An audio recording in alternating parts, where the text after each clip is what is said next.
You're listening to Pop This, the podcast where two women talk about everything pop culture. Here are your hosts, Lisa Christiansen and Andrea Warner.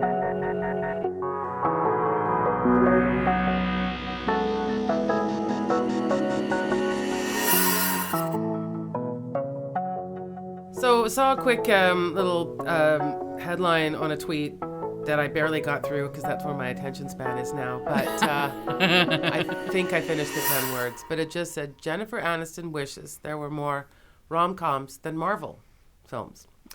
And I thought about that because I like them both. But then I thought, have we ever had like a Marvel rom-com? Oh, wasn't there one with, not a Marvel movie, but a superhero movie with Uma Thurman? Yes, my super ex-girlfriend. Yeah. Oh, there we go. Right. Yeah, but not officially not Marvel, no. Marvel or DC universe though, No. right? No. But I think we've sort of flirted with it like Superman, with Lois Lane, right? We know that's a very famous duo. Yeah. Right, and that's always that whole sort of thing. And I guess Iron Man and Pepper Potts. That's I love saying Pepper Potts. That's a rom-com in and of itself for sure. But they don't really like. That's more like on the fringes. Yeah. And then I think there was talk of what is her name in Marvel, Scarlett Johansson's character, Black Widow. Black Widow, that she gets around and everyone was like, are you slut shaming Black Widow? And yeah, it looked like but like that's what she's was never happening. actually had sex with any of these characters. They've all just kind of wanted her, right? Well, no, I thought she did in the Arrow or the... Her main heartbreak is that she cannot have children because she was sterilized by the Russians who created her. Yeah. As a super spy. Yeah. So I don't know if I assume she's having sex with all of them. Does it matter? Well, it doesn't. I mean, I want her to, but yeah. It did happen in some sort of press junket where it was raised that she gets around and then everyone was like, what the hell does that mean? Yeah. What does that mean? I don't know. Yeah. I don't know. But I was thinking that I would love, like, just for fun, to see what the dating scene in Gotham City or Metropolis is like. I mean, that's actually, we should, if these properties weren't so ludicrously expensive already. Yeah.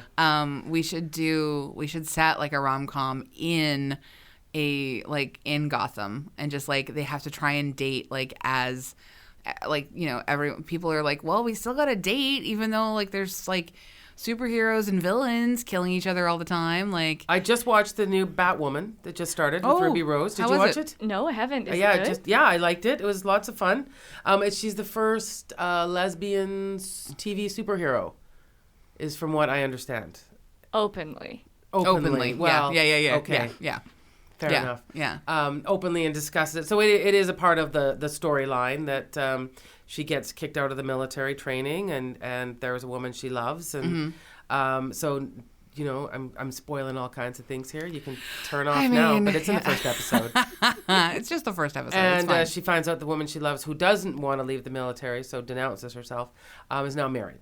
Oh, okay. So Kate, as Batwoman's known, probably will be getting out there. Yeah. I mean, trying to, you know, see what she's just moved back to Gotham. Yeah. You know, kind of like Rhoda, Manhattan's your last chance, you know. There was a trans woman superhero on Supergirl. Yes. Oh, okay. One of her Supergirl. friends There we go. is trans woman, and she's amazing. Yeah. Supergirl, I fell off after a couple of seasons, but I really liked it actually quite a lot, and I want to go back to it at some point. And Supergirl also had complications trying to date, but she was dating also a former alien or an alien of some kind. Oh gosh, who was she dating? I forget. I mean, it's been a couple years. So this is a storyline we all like, but I think if there was more embraced, just you know that sometimes you know you're watching your superhero film for the capturing of villains, and much more of an action. But I also think just a good old rom-com. Have you ever watched Legion? No. Oh, I've watched Legion. Yeah. It's so good. It's so good. Is that on Netflix? Yeah. I would not describe it as a It's not rom-com. a rom-com, but it is very much about emotional relationships more than kicking butt and taking And names. it's on Netflix? It's not on Netflix. Oh. It's on... Crave, maybe? Yeah, I can't remember exactly where it is, but yeah. It's a wild, weird little show. It's like if Wes Anderson did a bunch of drugs and then made an X-Men movie. All right. Yeah. Yeah. Yeah. Oh, then that sounds exactly what I would like to watch. Yeah. All right, I'm into that Yeah, already. Yeah. But not rom-com-ish. It is funny. More relationships. It is funny. Yeah. But sometimes.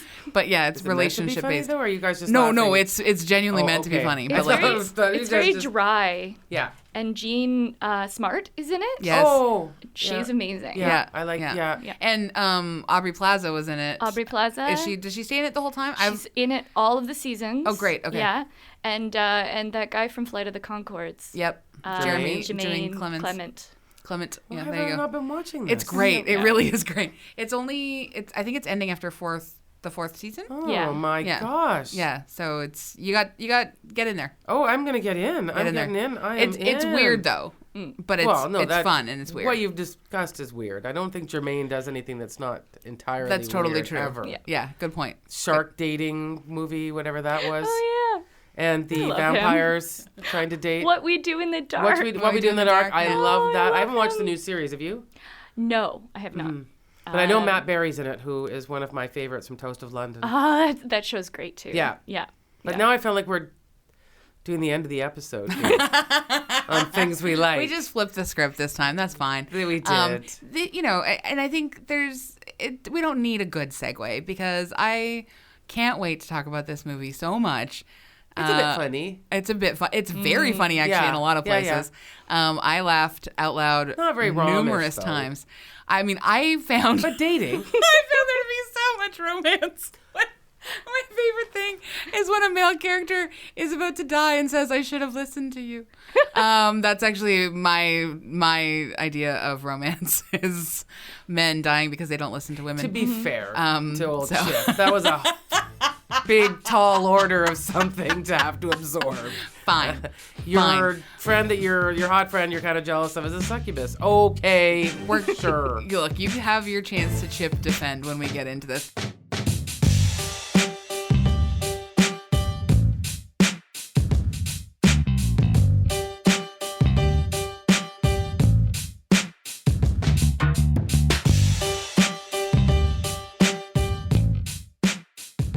I'm Andrea Warner. I'm Lisa And Christiansen, you're listening to Pop This. and this is Jennifer's Body, Oh my God, I can't believe. part 4 of Feminist Horror Month. It is the fourth and final fourth and episode final. of Feminist Horror Month. Oh, I'm Go so out in a bang. excited. I'm so excited. I'm so excited that you're here. Erika Thorkelson is joining us, and you're a repeat visitor. Yes.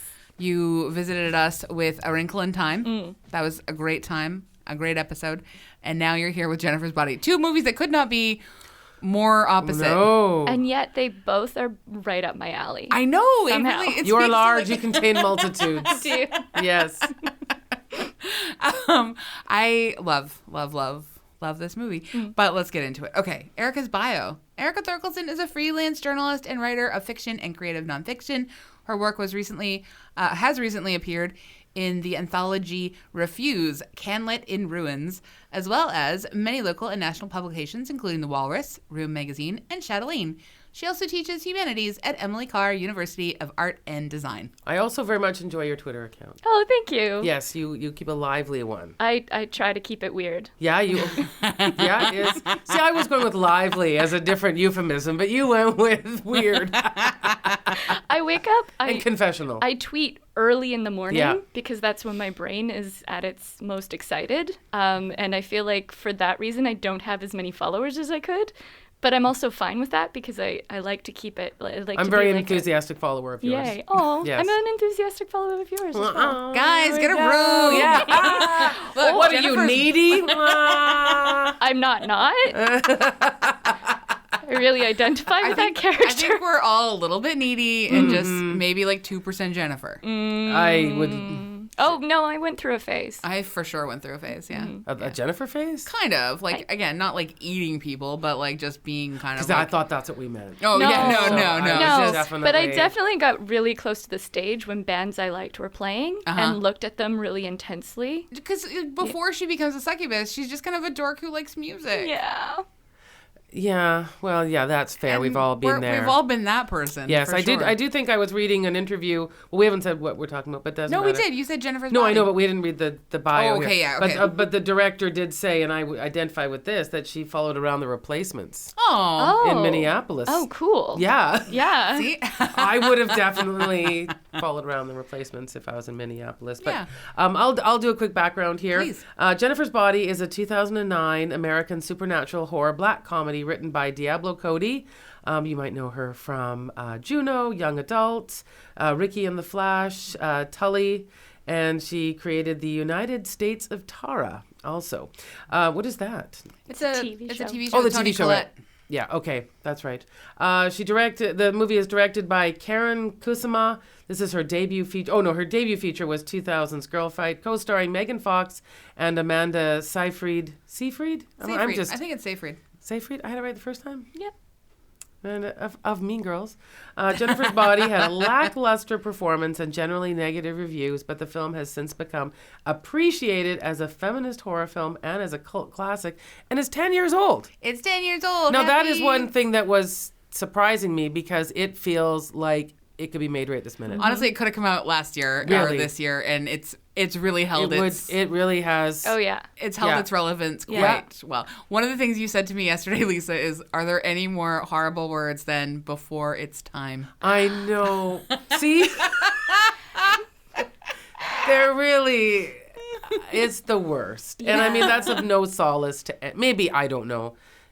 I mean, she's had, obviously, Juno was a big success. Yeah, and she won an Oscar for it. So, Yeah. But definitely to hear, you're going to influence so many people. They will probably get way more money than you, but you will be the inspiration. Well, yeah, a quick synopsis. When a demon takes possession of her high school hottie, Jennifer, Megan Fox, turns a hungry eye on guys who never stood a chance with her before. This is from Google. I did not write this synopsis because I find it gross. I'm still the one who put it in there. While evil Jennifer satisfies her appetite for human flesh with the school's male population, her nerdy friend, Needy, Amanda Seyfried, learns what's happening and vows to put an end to the carnage. That's like one interpretation of what happened. The other? That leaves out like an entire thread of the plot. Uh-huh. The real villains Fill it in. of the movie, which are the indie rock band who sing 8675309 while stabbing the main character to death. Yeah. That was a whole different, and it was weird because honestly, I felt so bad watching that scene going, 867. I was like, oh, I remember. I just was missing the point, Lisa. It's a deeply uncomfortable scene that I think Diablo Cody does a really brilliant job of giving some levity to keep it a sort of like a dark comedy. Because at first, when we see Jennifer all tied up, she's tied up and she's spread eagle, and we know it's going to be terrible, terrible, terrible, and it's terrifying. And Megan Fox looks genuinely terrified, and I think she does a great job in this film, by the way. And then I'll be part of your street team. And then they're like, well, we're doing this because we want to be famous. And she's like, have you ever thought about just get a publicist? And I laughed so hard. But then when she says, I'll be make part of your T-shirts and I'll street- be part of your street I team. know. That broke my heart. Well, I honestly, I think that Perfect. probably in the long run, we've come to really, really love Diablo Cody over the years. And you hear her saying these things, and I'm not upset about that. No. Like it sticks out definitely in a scene that you should, like as you said, be just horrified. A young woman is being murdered in the woods. Yeah. In the most brutal, awful fashion ever, and you're like singing, you're thinking, I'll just be part of your street team. Like it's so upsetting, but that's why ahead of your time, because right now in our current place where we are after Ryan Adams and every other Me Too jerk and everything has fallen out of the tree of horribleness. Yeah. This is perfect. Yeah. And it makes you want to go and sit down with her going, what did you know? I mean, before everyone started talking. I think there was something about indie rock.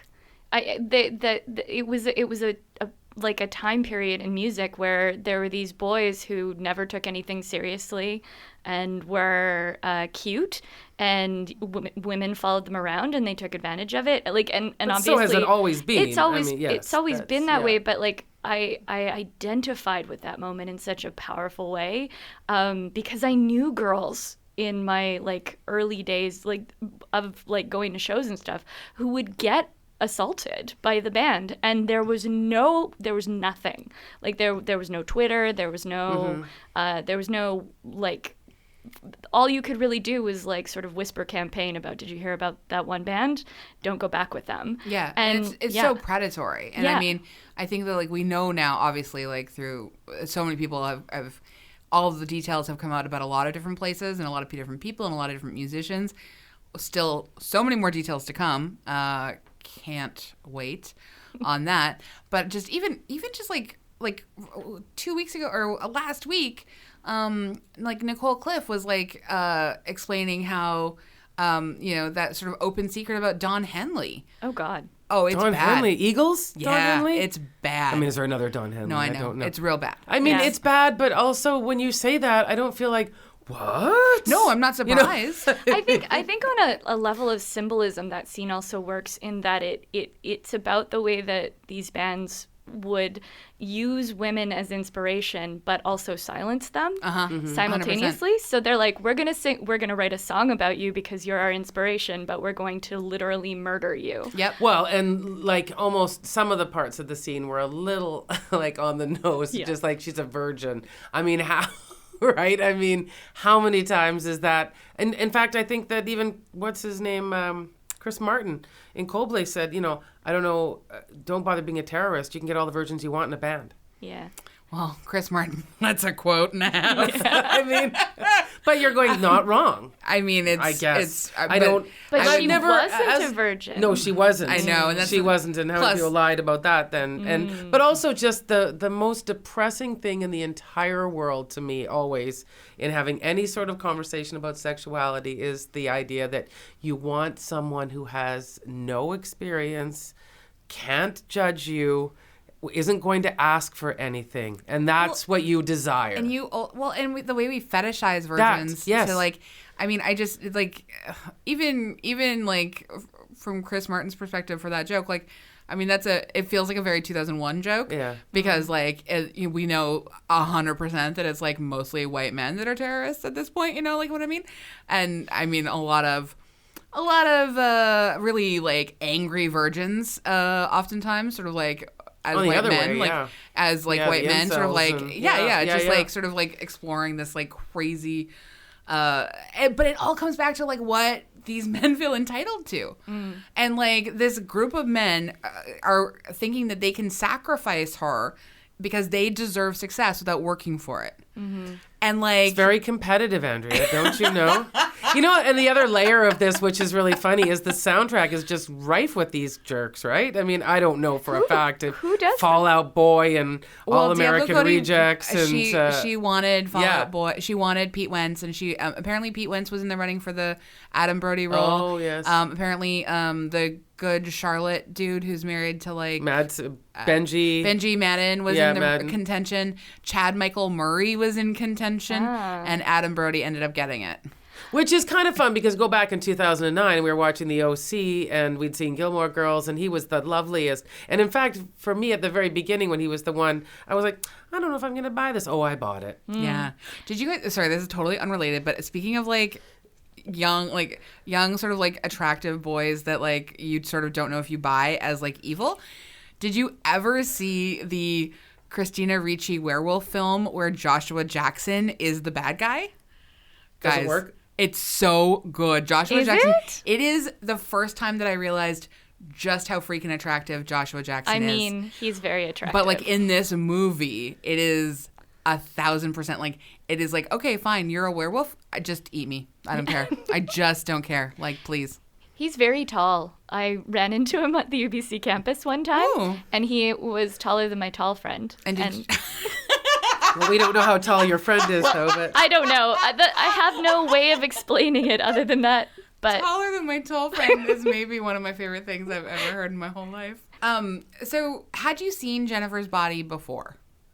I feel bad to say no. I hadn't either. I'd seen it. I saw it when it first came out. Oh, wow. And I enjoyed it then. And yeah. Not before your time. You're right at the right time. It was like, what was it, 2009? So 2009, yeah. I actually remember it longer ago than that for some reason. But I remember it mostly because I really liked Juno, and that was my first exposure to Diablo Cody. Mm-hmm.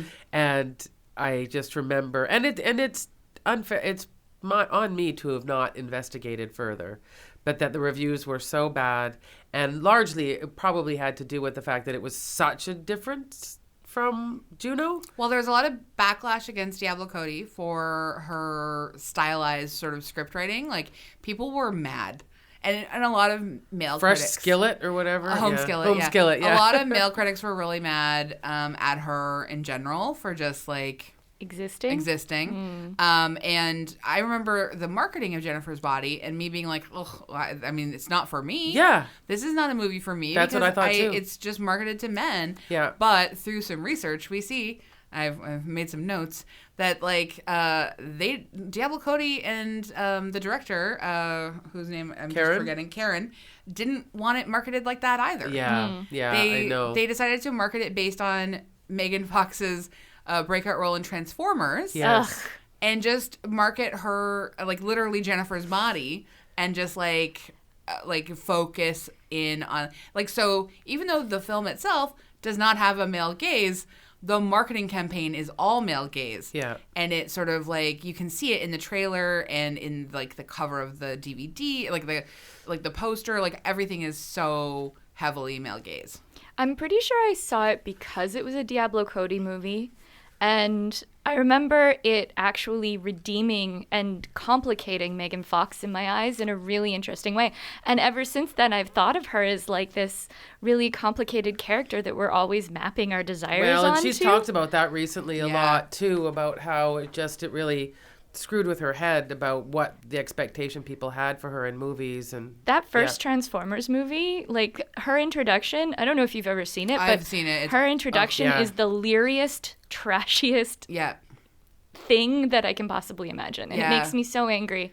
Especially because in this movie, she is a child. Like, she is not she is performing, but she's performing very well as a child. Like, her cadences, the way that, like, the look that she has on her face when she first meets Adam Brody's character. Yeah. And she's like, it's nice to meet you. Yeah. And she's not, like, a grown woman. And it's gross the way that Hollywood I don't know. The is. way she talked to Chris Pratt was... But that's her persona. No, I know. Right? I know. Yeah, She's a very... My one criticism of this movie is that I felt I was not at all being allowed to know who she was before. Like, we knew everything about Needy. And I guess that was on purpose, obviously. Yeah. But I just felt like, so it just gave her these very, very two-dimensional life. And I don't feel like I had a sense of who she was. And I would have liked to have known a little bit more about her. That was my own. I think it's like, I think that that's done on purpose. Like, I think it is on purpose. And I think we're supposed to take away these sort of, she's got the persona of being like, sort of like, she knows she's the hottest girl in town. Yeah. She's like super like sex positive. Like, she's not even a backdoor virgin, she tells, like, you know. Sat on frozen peas. I love teen comedies that let women let girls be allowed to enjoy sex. Yes. I love that. That's, like, really feels good to me. As a former girl, like, now a woman myself. But we see that she has, like, two modes. Naive little girl. Yeah. And then, like, trying to be a grown-up sex pot, you know? And, like, she doesn't... And I would say, like, in terms of sort of, like, a commentary on how we let girls exist, that's... Like, those two archetypes are, like, what we see in that character. Yeah. And then Needy gets to be more complicated, gets to be sort of, like, she's not quite just the nerdy best friend, because she's the one who has a boyfriend. Yeah. She has, like, her own sexuality, and her own sexual agency. She obviously has like really strong kind of like lots of feelings for Jennifer, and it seems to be mutual between the two of them. We get a hint early on that there's already something a little bit different about Jennifer when she pushes Needy like really forcefully. So I didn't know that she hadn't, like when we start the film, I kind of thought she already was like a little bit possessed by something, but so I don't know what possessed by teenageness. I guess. Yeah. And I think that's well, she has a psychic ability too. They seem to play a lot with, and they seem especially to be about connected. Jennifer. Yeah, they definitely. You know, They do have, they have that connection. And I like that they play with that, but never really land on it. Yeah. And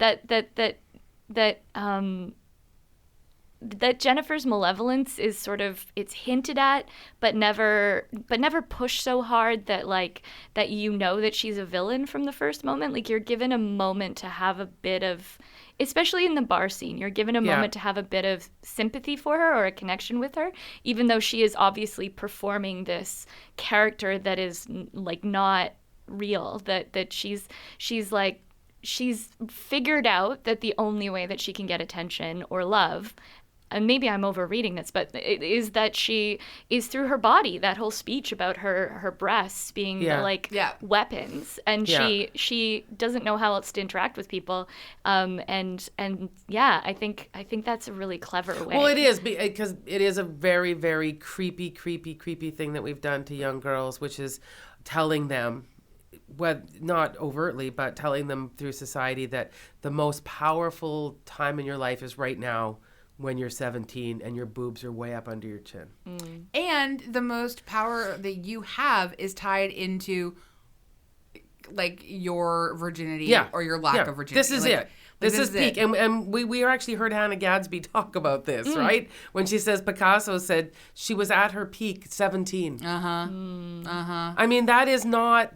He was saying the truth for the way our culture works. And that is who Jennifer knows who she is. This is my most powerful time. And she's holding on to it, right? Like, and you're right. I think they don't signpost that as well as they could at the beginning, but it all comes out at the end with that thing about how she was Snowflake Queen 2 years ago, and she's not socially relevant anymore, and she's using diet pills, and laxatives, and maybe seeing some of that at the beginning would have bookended that. Yeah, I just felt like it was real quick. It was very, and also I guess we already knew it was going down that road because I did that thing where the movie starts with her in the asylum.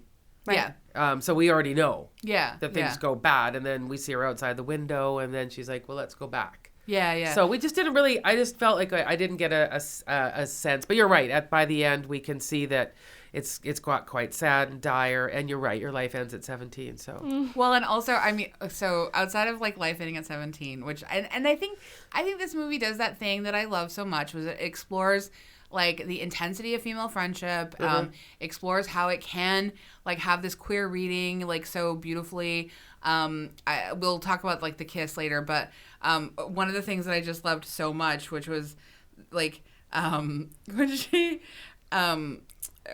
says, so Megan Fox has a lot of great lines. Jennifer has a lot of great lines. But when she says, "Where's it at, Monistat?" I laughed so hard because she's always making these like that sort of like fearless, tough girl persona part of her performing her sexuality is to talk openly about all kinds of things that you're not supposed to talk about. Yeah. And I love that as a character trait. I always have. And it made me happy, and it continues to happen like throughout the film. Talking about like, did it give you a wetty? I just when she's like trying to talk her way out of getting killed, she's like, I've never done sex even. And it just, I don't know, it really, those kinds of things made me very delighted in a way that the one thing that's very 2009 that doesn't hold up is a lot of casual homophobia, racism, misogyny, and ableism. Oh, yeah. Those things don't hold up very well, but the rest of the film holds up quite well. Yeah. Yeah. I think it's interesting that toughness that she has at the beginning, because in a sense, that's what they hollow out when they kill her, is they take away whatever her real self was, and all she's got left is that toughness, that like that animalistic man-eating quality, which again goes back to the way that women are portrayed in music, right? Yeah. And So good. Yeah. It's like you teach these things. I know. Wild. I tested this all out on my boyfriend this morning, and he found it very uncomfortable. But yeah, so this idea that women are either these like objects of desire, or once you have them, they are man-eaters, they are destroyers, it's like the virgin whore complex. Yep. And so she embodies that throughout the film. She begins with as like not an innocent, but definitely a whole being, and then through the film becomes hollowed out.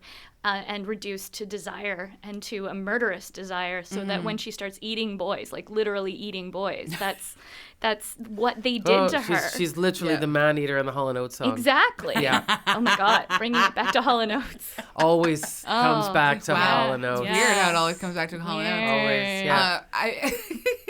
yeah. One of the things that sort of really I could not take my eyes away from in this movie was, well, just like how much I was enjoying it, and then thinking about how maligned it has been, or it was originally. And so obviously if you like look at the sort of like at a pure gender binary breakdown, it is overwhelmingly like men either not understanding it or wanting to dismiss it or what have you, or if they like it because it's hot. Yeah. And some of the grossest lines in film criticism really were sort of like came out of this movie, which I'm not that surprised at. There's also like a little bit, and there's some good critiques as well, but there's also a fair bit of like internalized misogyny in like when some of the women are writing about it. It's Roger Ebert quite liked it. Yeah, but He the thought way it was, that he likes it. Yeah, that was is- odd. I did, yeah. Yeah, so like I have like included so many reviews, which I don't normally include this many, but so Roger Ebert gave the film 3 out of 4 stars, and so which is good for him, but called it Twilight for boys. Yeah, No. I kept reading that sentence, and I'm not trying to be clever here. I really don't know what that means.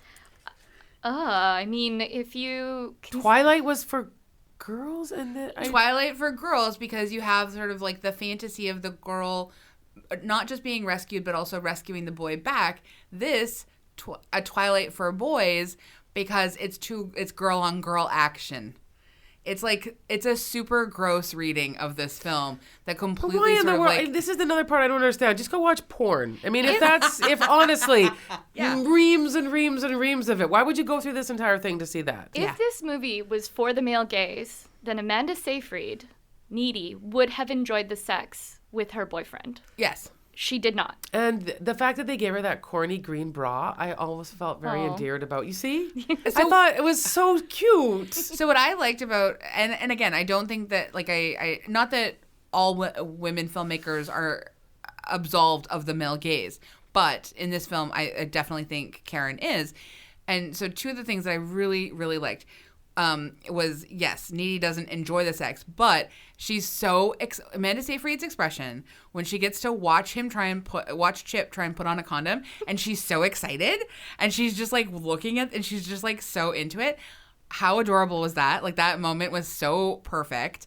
And then when we get to this like this kiss, and this is like oh, next level Cruel Intentions kind of kiss, you know, and it's Amanda Seyfried and Jennifer Megan Fox having a really long, intense, like it's real creeper close in, but it's not creeper close in my perspective to make it so hot. Because I mean, sure, it's just isolated mouths. It made me think of Cruel Intentions. Well, Yeah. it's two attractive people making out, cool, Yeah. which is great, and I'm sure it could do like a tremendous amount for like sort of like a queer awakening, absolutely. And I like to see queerness explored in same-sex friendships. I think that there's a lot that sort of like happens not publicly, that happens internally between two people, like behind closed doors and at sleepovers and stuff like that.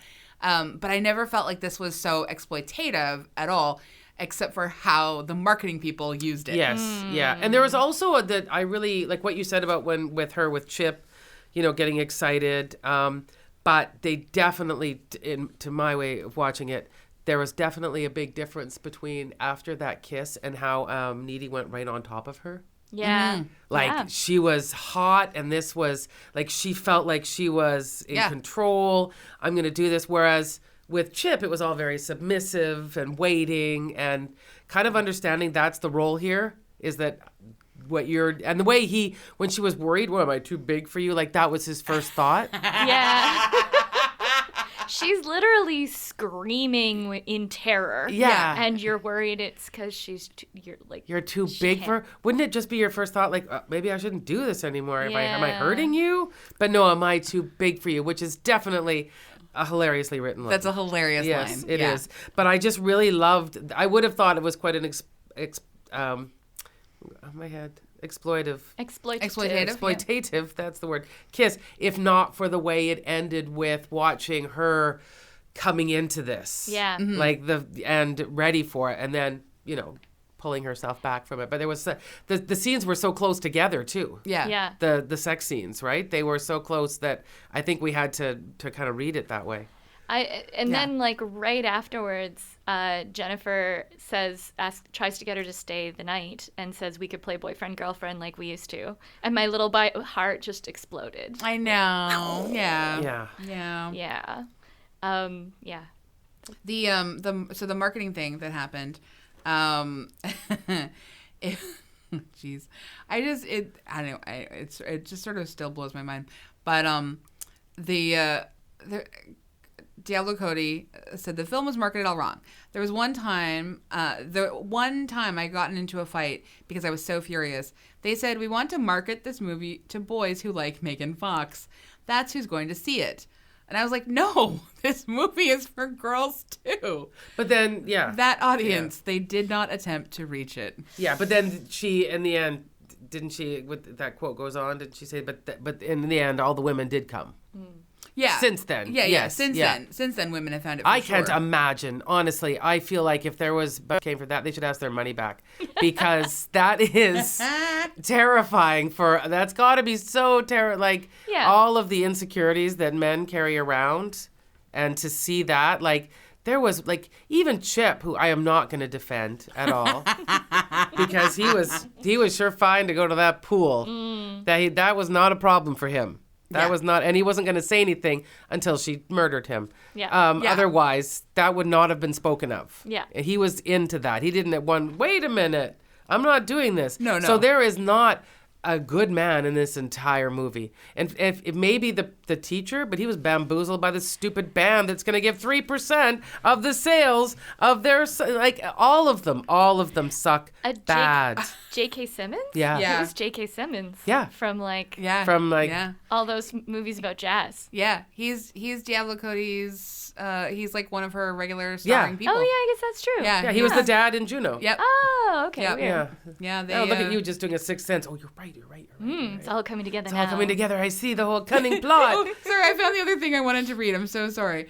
But the BuzzFeed piece called You Probably Owe Jennifer's Body an Apology includes this detail right up front. When Kusama asked for an explanation behind another ad that was fixated on Jennifer's hotness, she and Cody received a reply that still lives in infamy for the screenwriter. The email, quote, wasn't even grammatically correct, Cody noted. The response said, Jennifer sexy, she steal your boyfriend. As if a caveman had written it. So that's what they were dealing with. Can you, you write this film as because, Diablo Cody, super feminist. Yeah. She's writing a very complicated and nuanced and interesting and funny and dark and still a little bit scary, but also just kind of, gross out. This film is doing a lot of heavy lifting and a lot of work. And it's not, I don't think it's a perfect film, but I think it's actually really good, and it's much more relevant than I thought it would have any right to be, like 10 years after the fact. Like, it holds up in I made so a many mental ways. note to bring up the one scene that is the weirdest for me, and it felt like it was out of Twin Peaks. What? It was the emo boy's funeral. Oh my God, yeah. Now, I was laughing so hard with the emo kids trying to, like, out-emo themselves in the darkness of this. Yeah. But the weird speech his mother made? Well, that's a local. So this was filmed locally. Yes. And that's Gabrielle Rose, who Is is it? a I didn't famous recognize local her. actress. Oh, yeah, I okay. think that scene was cut out of the version that I watched this afternoon. Oh, wild! That's weird. I love that scene actually. But I it know felt it's like weird. Twin Peaks to me because whenever I watched, I'm not a Twin Peaks fan. We've done this. Yeah. And I'm always saying I don't get the tone. And this had, like, I never really understand what he's doing. And and this scene, I was not sure how I was supposed to read that weird speech the mother made. So there's a weird speech the mother makes. I don't know if you remember it at No. all. Oh. But so the mother of the I always the know emo Gabrielle kid- Rose. Yeah, Like, I didn't have, recognize her. Yeah. She's great. Yeah. So they're at the funeral for the emo kid who, Megan Fox eats, and the kids, as Lisa said, are trying to out emo each other. The darkness, And the dirt. I want to go. He's I will finally take. in the yeah. darkness, Yeah. And So Heathers. So Heathers, and actually, it is a Heathers. You know what? It might be just an ode to Heathers. And you know I hate Heathers. And I know you hate do Heathers. you? Yeah. I love Heathers so much. Yeah, I hate Heathers. We've We've argued had about this, this a lot. But I'm not really argued, but discussed it a lot. Yeah. But maybe it might be an ode to Heathers and how, like, the dad stands up and is like, I love my dead gay son. Yeah. But he never gets a chance to sort of like call out the people for being ridiculous and hypocritical, and she gets the chance. And it's really, this movie is about like sort of women rising to the occasion on a lot of levels and like calling out sort of like hypocrisy and like, It was just the way she was saying, you don't understand the depth of my sadness in this odd monotone movie that because David Lynch was always making fun of these sort of 50s movies. Yeah. And so they're those stylized sort of weird non-feelings. Yeah. When things like this happen in these kinds of movies, I always think that it's probably actually that the whole movie was supposed to be a little bit more weird. Maybe, yeah. And yeah. like these are moments that they got to hold on to in the Because that was editing. weird. Like Amy Sedaris showing up Yeah, as, no kidding. as Needy's mom and then just disappearing. And then getting to do nothing. If you got And Amy having this- Sedaris, did she get edited out? Well, that's the thing. She must I have. feel like it was a weirder film. I feel like this Yeah. film must have come up against a lot of pushback from the during the production. I think some of the flaws in it might come from that process. Well, and usually if you have a studio interfering in the editing process, that's, Is there a director's cut? not yet, but I feel like with the sort of like Please. cults like status and all of Yeah. the sort of like Because if there's 4,000 of Blade Runner, couldn't we get one of Jennifer's You'd body? think. that would my be God. amazing. Yeah, going back and just revisiting some of these. That would mean treating female filmmakers like real filmmakers. Yeah, right? I know. Yeah, I know. Tell me more of this magic you're Shocking. talking like about. Martin Scorsese or something. Can we share a couple more of the negative reviews? So, the Chicago Tribune called the whole thing a quote gruesome paint by bloody numbers succubus story. The AV They make Club, that sound like that's I've never bad heard of thing, that I know. before. Like That is that's not- that's It's not a it's- cliche. No. The AV Club described it as, quote, clever for its own sake, a showy piece of writing that doesn't have that all-important ballast of sincerity. What does that even mean? Okay, so I would like to take some exception to this because the AV Club, I'm going to call out the writer who wrote this review as well. His name is Scott Tobias. He is writing recaps of Succession for Vulture. Oh. And his readings of Succession are so limited in the things that he picks up and the things that he decides to just never address or not notice. And it makes me very frustrated with him as a writer. So I feel like he's the kind of person who needs to, his reviews actually need to come with kind of like a bit of a warning of like, you know what? His reading of things is a bit myopic. Yeah. And he does not have the most sort of like interesting take on the world. And I know that he's a fine writer and he does like an okay job, but the things that he decides to sort of like not understand in a TV series like Succession, which requires an incredible amount of like nuance and understanding and like an ability to see things that they're showing you, but that you have to actually be paying attention to and like understand. He has none of that. And so it's not surprising to me that his take of Jennifer's Body is as limited and lacking as he has continued to be a reviewer to this day. For the confidence of a mediocre white man. For the confidence of a mediocre white man, I know. Oh my God. Just go give Sarah Hagee all your money. She's the one who coined that phrase.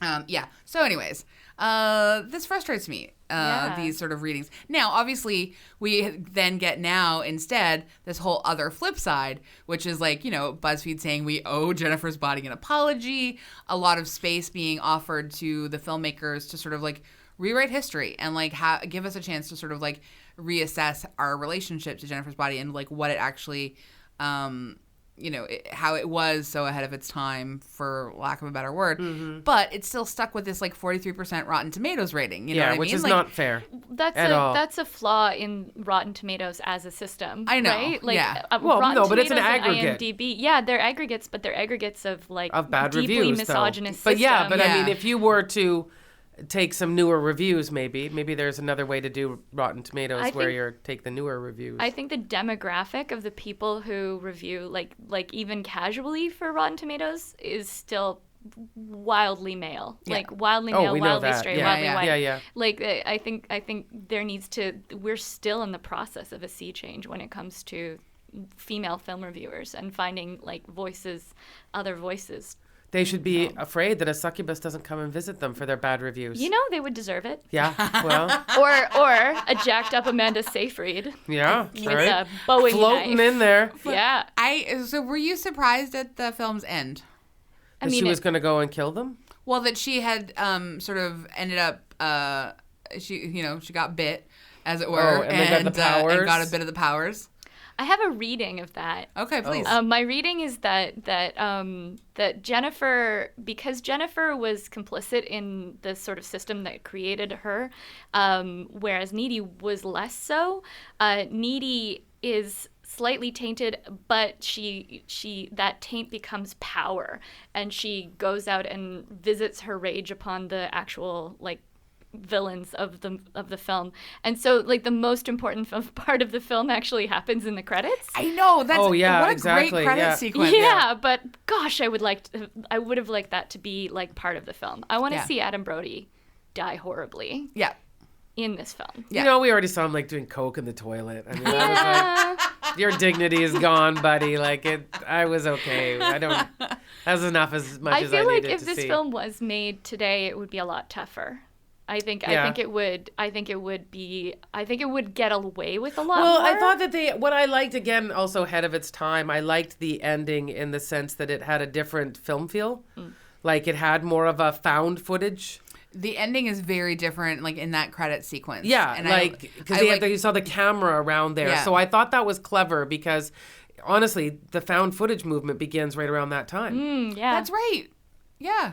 Where you start seeing all those fake movies with like, we found a video camera at the bottom of a toilet. Is the Blair Witch Project only 10 years old? No, that's like at least 15, if not 20. But then there's a whole bunch of movies that start coming after that. So I like that feeling because I think well done. It gives you a different sense of the story. Yeah. And I don't know. I like that. But yeah, I like your reading. Yeah, I do. I was just thinking about, there was something about Amanda Seyfried obviously feeling very like that she had wronged Jennifer. Yeah, and she had. Yeah. And, I don't think she could have saved her necessarily from getting in that van because Jennifer was not going to listen to her or anything. But the fact that she had to kill her, which she did to save the planet. I mean, that is fair. Yeah. And she didn't ask for those special powers. Oh, my God. So can we just give a moment to the most perfect line that's ever existed? After you get stabbed. Oh. And I thought you only... No. After you get stabbed and you say to your best friend, got a tampon? Yeah.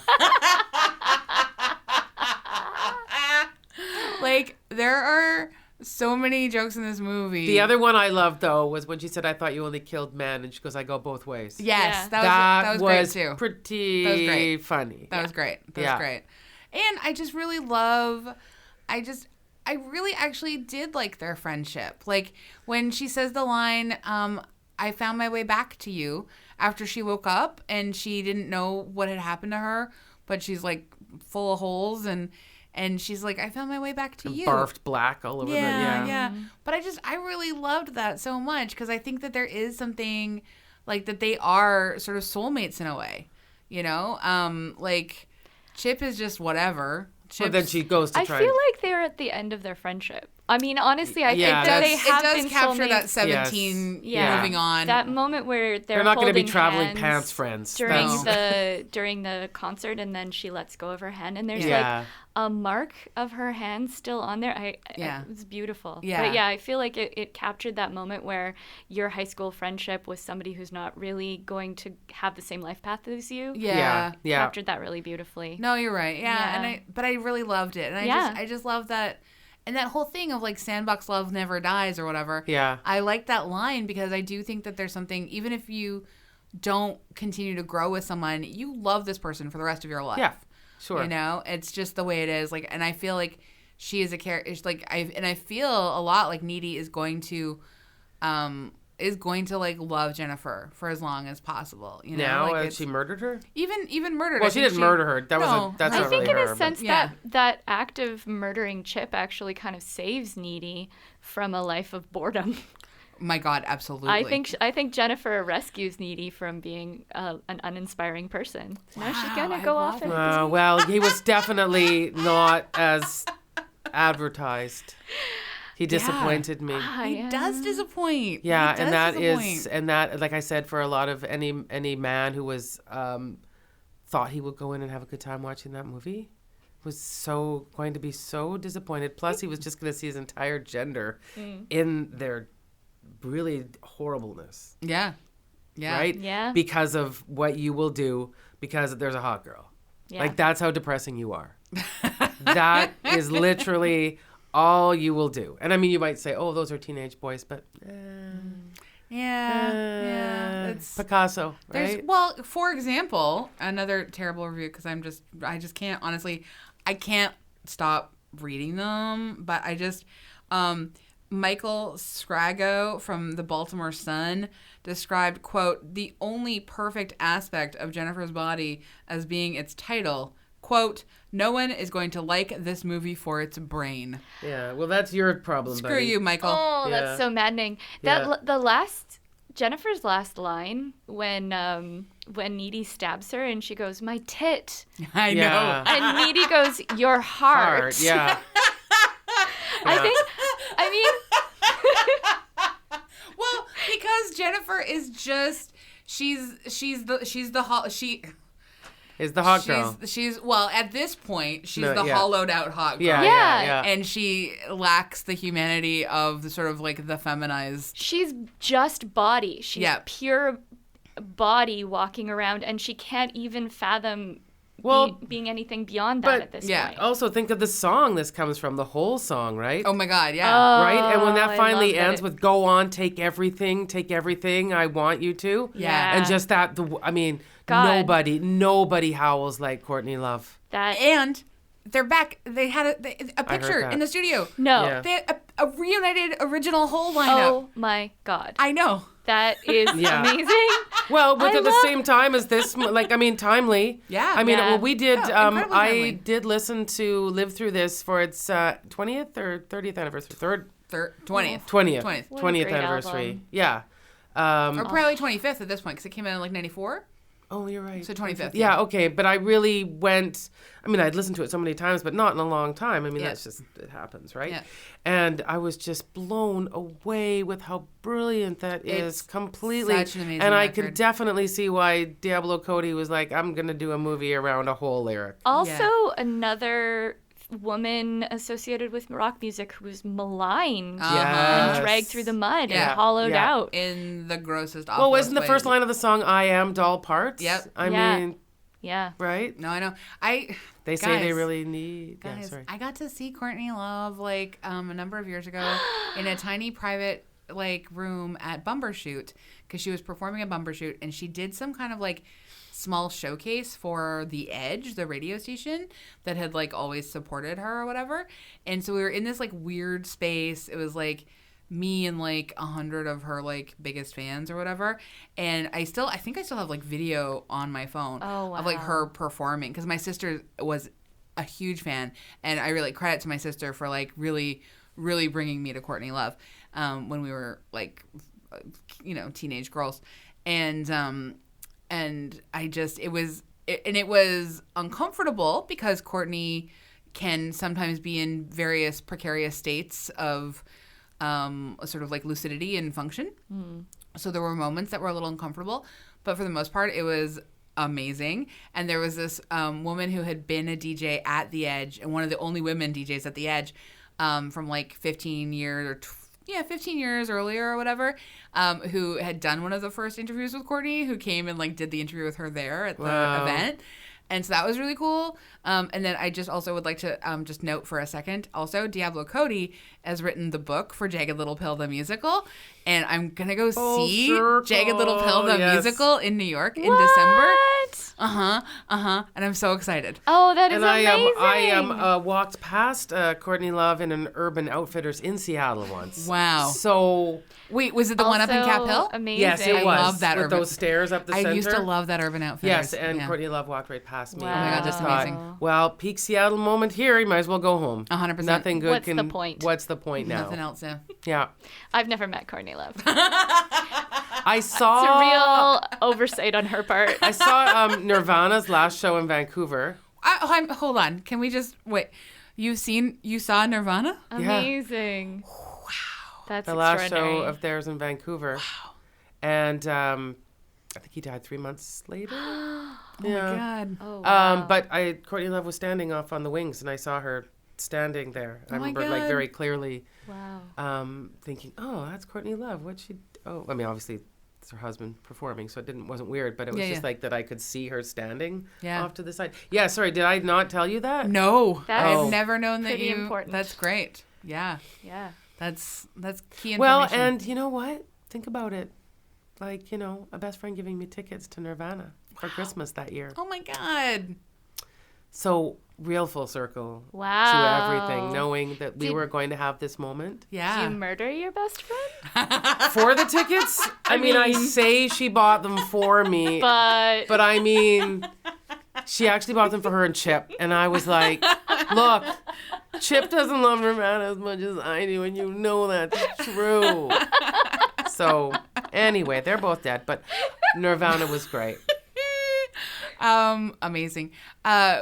I can't believe it, but we have to sort of wrap up. Oh. I know. There's so much more ground we could cover, but obviously we do love to end our episode on sort of like a quick assessment of, does this pop? yeah. I say yes. Yeah, absolutely. 1,000%. Yeah. I love this movie. I am now. Yeah. I know in my heart of hearts Yeah. that I'm going to watch this a bunch of times. Oh, yeah. Yeah. Yeah. Agreed. Yeah. I think it's great. I just would like to get a book, I wish they put out a book form of best quotes, best lines from it, just to have that around. I can make that for you for Christmas. Okay, well then I would like that. Yeah. And I will use those lines. That's beautiful. I'll make it for you too. That's fine. Look, once I've made one book, it's pretty easy to photocopy, guys. Look at that. Oh. What an artist there. So clever. Yeah. Publisher. Yeah. Andrea Warner. I love being a fake publisher. It's my favorite. Amazing. What makes it fake? I've done it so many times. It's called chapbooks. And Yeah. you're making them No, now. I chat books and like, I'm my own fanzine. Yeah. To take us right Oh my back God, to a the... fanzine of Jennifer's body would be, guys, I'm doing this. This is with what line drawings. This Good. is what every amazing woman in my life is getting for Christmas this year, is a fanzine of Jennifer's body. I love the whole Christmas feel to it as well. I'm gonna So good. cry. Yeah. That's beautiful. Thanks, guys. It's gonna be great. I hope Well, like, you're- can you make it come up a hole from a waterfall? I mean, I don't know that you know about what fanzines do. Yeah. So they, I dream big. yeah, like I dream big. I, That's all I'm saying. what I can do is I can maybe have us stand next to a hose, like a garden hose. Oh, yeah, okay. And then I will reach my hand through the spray Fun. and hand it to you. Fun. With a knife. In winter? Yeah. Sure. Look, I mean, Love hopefully it. not a harsh winter this year. Beautiful. Yeah. So nice.